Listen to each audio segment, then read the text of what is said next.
They called him the devil. Not because of his breed. Not because of his size.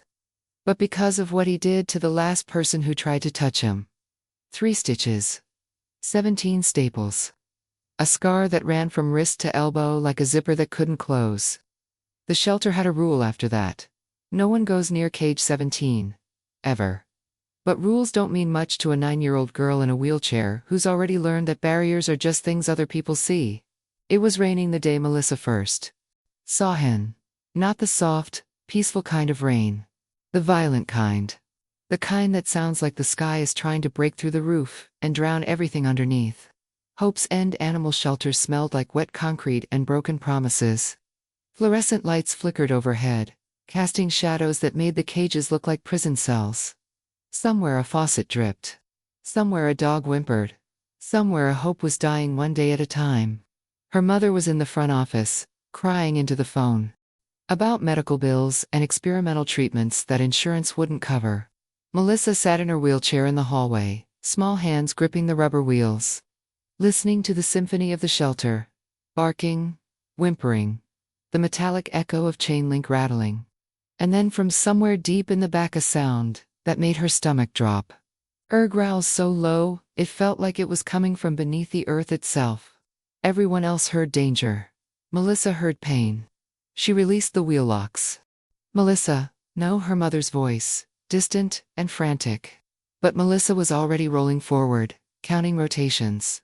Her small arms pushing against the wheels with determination born from years of proving she could do things herself.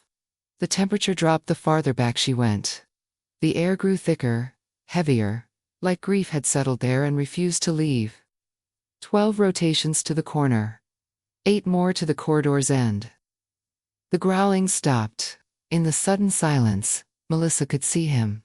Through the chain-link fence. A massive Rottweiler mix, black and tan, his body covered in scars that told stories no one wanted to hear. His dark hand haunted locked onto hers. "Hi," she whispered, her voice steady, despite her racing heart. "My name is Melissa. What's yours?" The answer came like thunder. A bark so vicious, so full of rage, that every other dog in the shelter went silent. He threw himself against the cage, teeth bared, saliva flying. Melissa didn't roll backward. She smiled and positioned her wheelchair directly in front of cage 17, eye level with the beast everyone feared. "Yeah," she said softly. "I'm trapped too." Hope's End animal shelter sat at the edge of town like a secret everyone agreed not to talk about. Inside, fluorescent lights hummed their funeral dirge. The air tasted like bleach, trying to cover up sadness. Cage 17 held a dog they'd found during the August floods, half dead in a drainage pipe. Rottweiler mix, massive and scarred. Someone had used him for fighting, then thrown him away when he stopped being useful. His first week, he wouldn't eat. Second week, he started growling.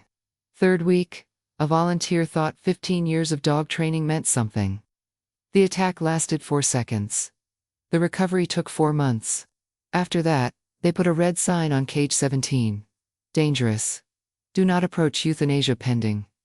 Linda, the shelter manager, had been delaying the inevitable for 8 months. But the county supervisor was losing patience. "He's suffering, Linda." Sometimes the kindest thing is to let go. Linda knew he was right. She just couldn't bring herself to sign the paperwork. Melissa knew about suffering. She'd been in a wheelchair since she was 4, a car accident that shattered her spine and killed her father in the same breath. Then came the cancer at 6. Like the universe decided one tragedy wasn't enough. Some kids got to dream about running, dancing, playing soccer. Melissa dreamed about making it to her 10th birthday. But Melissa didn't feel broken. She saw the world from a different height, closer to dogs than people, closer to the ground than the sky. She noticed things others missed. The way animals relaxed when she approached, because she moved slowly, deliberately. The way fear smelled different than aggression. And sitting in front of cage 17, she could see something everyone else had missed. This dog wasn't aggressive. He was terrified. "Melissa." Her mother's voice, sharp with panic. "Get away from there." Melissa didn't move. "It's okay, Mom. He's not going to hurt me." "Melissa, that dog is dangerous." "No." Melissa's voice was soft, but certain. He's scared. There's a difference. Her mother appeared at the end of the hallway, looking like an angel who'd forgotten how to protect her child. Please, her mother whispered. Please come away. Melissa turned her wheelchair slightly. Mom, do you know what it's like when everyone looks at you? And only sees what's wrong with you. When they see the chair before they see the person. Her mother's face crumpled. Linda appeared behind her, keys jangling. Let her stay, Linda said quietly, surprising herself. Just stay back from the cage, sweetheart. Melissa nodded. I promise. The two women retreated, watching from the doorway. Melissa turned back to the massive dog. So, she said, pulling string cheese from the pouch on her wheelchair. Want to be friends? The growl that answered was softer this time. Almost like a question. Melissa came back the next day with a blanket she'd taken from the donation bin. Soft, blue, smelling like fabric softener, and someone's forgotten kindness. Her mother was on the phone again. Melissa wheeled herself away, quiet as shadows. 12 rotations. 8 more. Cage 17. Hi, she said, positioning her wheelchair close to the fence. The concrete was cold. She could feel it through her thin pants. I brought you something. She pushed the blanket through the gap at the bottom of the cage, her small fingers working carefully. It's cold in here. I thought you might want this. Silence stretched between them like a question neither knew how to ask. Then she heard him move. The soft click of claws on concrete. The sound of something cautious, approaching something kind. He sniffed the blanket. She watched his massive head lower, his scarred muzzle, investigating this strange offering. My name means Honeybee Melissa, said softly, but I've never felt like I could fly. My legs don't work. Haven't since I was 4. She paused, watching him. Last month I was in the hospital for 3 weeks because they found cancer again. The doctors say this time it might not go away. From inside the cage, the dog's ears twitched. His dark eyes stayed fixed on her. The other kids at school don't know how to talk to me. They see the wheelchair and suddenly forget I'm just a person. They don't mean to be cruel. They just don't see me. She pulled out string cheese, unwrapped it slowly. I bet people don't see you either. I bet they look at you and only see a monster. When she pushed the cheese through the fence, he approached immediately. His breath was hot, his presence overwhelming. For a moment, she thought he might bite through the fence. Thought everyone might be right about him. But then something shifted in his eyes. Something softened. His tongue roughed and warm licked the cheese from her fingertips. Gently, carefully, like he was afraid of breaking something precious. You can trust me, she whispered, her heart hammering. I promise. I'll never hurt you. The cheese disappeared. And Melissa saw something that made her heart crack open. His tail, thick and powerful, wagging slowly. Once. Twice. 3 times. Then stopping, if he'd just remembered he wasn't supposed to hope. As if hope was a luxury he couldn't afford anymore. But for those 3 brief seconds, he'd allowed himself to feel it, and that was enough. That was everything. Days became weeks. Melissa came every time her mother volunteered. She brought food, blankets, stories about her life, the good parts and the hard parts. And slowly, impossibly, the dog in cage 17 began to change. The growling stopped first. Then the lunging. Then the standing at the back of the cage, like he was trying to disappear. By the 3rd week, he was waiting at the front when she arrived. By the 4th, he was lying down while she talked, head on his paws, eyes half closed. You're listening, Melissa said one afternoon, wonder in her voice. You actually hear me? A soft chuff answered her. The shelter staff noticed. It's impossible, the scarred volunteer said, watching from the doorway. That dog nearly killed me. He didn't know you, Linda said softly. But he knows her. But trust is fragile. A delivery truck backfired outside sound like a gunshot. Inside the shelter, dogs erupted into panicked barking. The dog in cage 17 exploded. He threw himself against the chain link with such force, the entire cage shook. His barking was primal, desperate. Melissa didn't roll backward.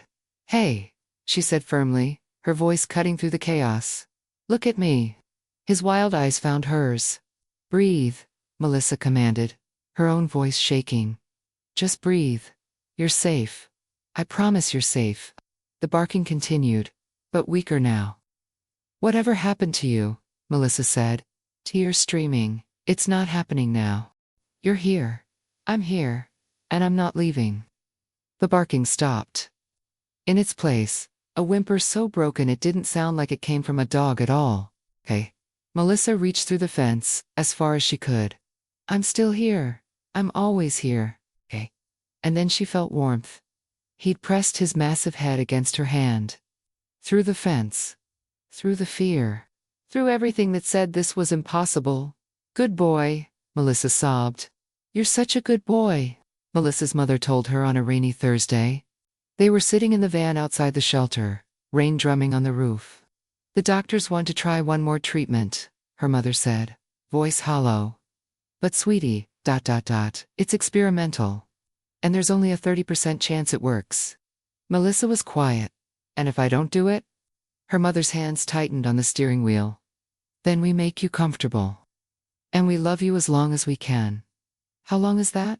6 months? Maybe less. Melissa nodded slowly. If I do the treatment, how long would I be in the hospital? 2 months. Maybe more. And I couldn't come to the shelter. Her mother turned, surprised. Sweetheart, that's what you're worried about? Melissa said seriously. He needs me. If I disappear for 2 months, what if he thinks I gave up on him too? Her mother started crying. What do you want to do? She finally asked. Melissa thought about the dog in cage 17. About trust that was just starting to grow. About promises that mattered more than pain. I want to do the treatment, Melissa said quietly. But first, I need to tell him goodbye. The next day, Melissa came to the shelter with her mother's tablet. Hi, she said, positioning her wheelchair in front of cage 17. I need to tell you something. The dog moved closer to the fence, his dark eyes focused on her. I have to go away for a while. To the hospital. I'm sick, and the doctors are going to try to fix me. Her voice wobbled, but held. I don't know if it's going to work, but I need you to know something really important. She reached through the fence. His head pressed into her palm. Everything people said about you was wrong. You're not dangerous. You're not broken. You're not a monster. You're just a soul who got hurt so badly, you forgot what love feels like. Tears slid down her cheeks. But I see you. And you're beautiful. You're so beautiful. The dog made a sound soft, questioning. My mom is going to show you this video every day I'm gone. So you know I didn't forget you? She paused. Because I am coming back. I promise. She wiped her eyes. Wait for me, she whispered. Please wait for me. And then she rolled away, leaving behind half her heart in a cage at the end of the shelter. Behind her, the dog pressed himself against the fence, watching a girl in a wheelchair disappear into the light. And for the first time since they found him in that drainage ditch, he howled. Not in anger, in grief. The hospital was white. Everything was white. Melissa lay in bed, body aching, stomach rebelling against medications, with names she couldn't pronounce. Her wheelchair sat folded in the corner, waiting. Her mother sat beside her, playing the video every day. Melissa's voice from the tablet. I'm coming back, I promise. Do you think he remembers me? Melissa asked one night. I know he does, her mother whispered. Linda says he won't eat unless she plays your video first. Reese sits at the front of the cage all day, waiting. Melissa closed her eyes. I have to get better. I have to. 8 weeks later, Melissa's count started to rise. The doctors stopped whispering in corners. Started using words like remission and miracle. On a Tuesday morning exactly 2 months after she'd said goodbye, Melissa's doctor came in with a smile. You can go home. Melissa sat up. Really? Really? Your body is responding. Whatever fight you had in you, it's winning. Her mother collapsed into tears. But Melissa only had one. Can we go to the shelter? Today. Right now. Hope's End Animal Shelter looked exactly the same.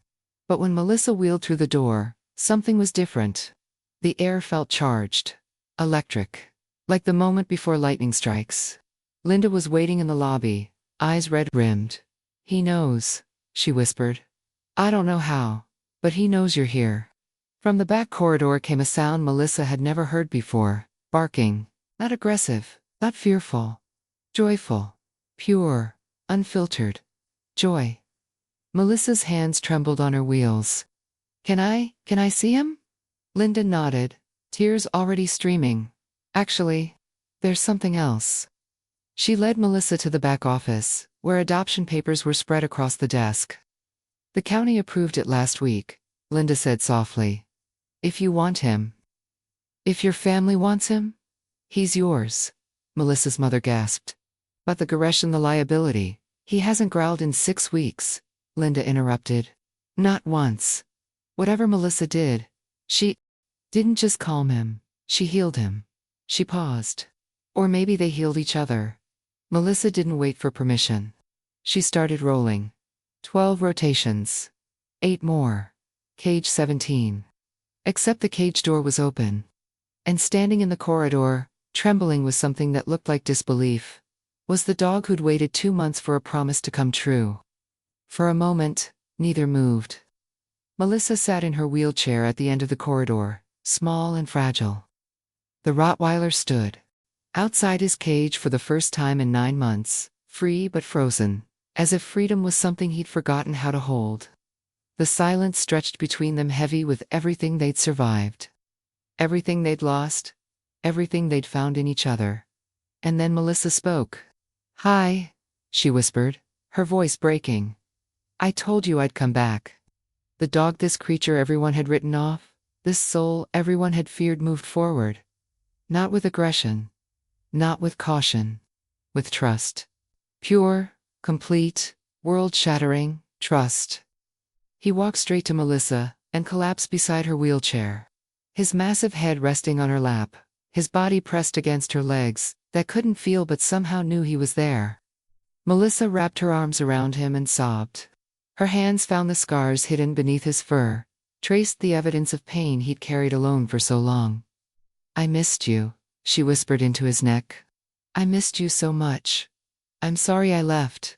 I'm so sorry." The dog made sounds that weren't quite barks or whimpers, but something in between. Something that sounded like a soul, remembering how to speak, how to feel, how to believe that good things could still happen to broken souls.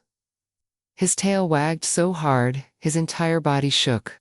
He licked her face, her hands, her tears, as if he could taste the medicine and the fear and the fighting, as if he wanted to clean it all away and make her new again. Linda stood in the doorway, recording on her phone, tears streaming down. Her face. Melissa's mother watched her daughter hold the dog everyone said would kill her. Watched them stay together in the fluorescent light, watched a miracle happen in real time. 2 broken souls, holding each other like they were the only real things left in the world. "What are you going to name him?" Linda asked softly, her voice thick with emotion.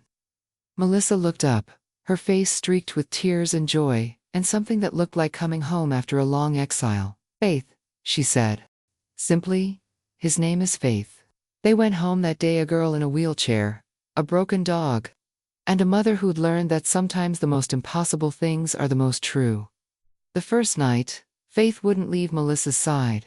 He slept beside her bed, his head resting on the edge of her mattress, watching her breathe.